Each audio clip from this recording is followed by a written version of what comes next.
This is the brief on third-order tensors and their scaling constraints. All right, so we're going to dive into the world of third-order tensors. You can just think of them as these massive three-dimensional data cubes.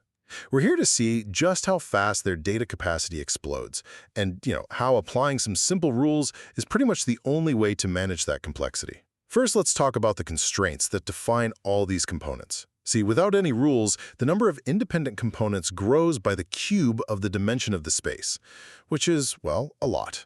So to prevent totally unmanageable datasets, we use symmetry. Symmetry acts like this incredibly powerful data filter. It just drastically reduces the component count.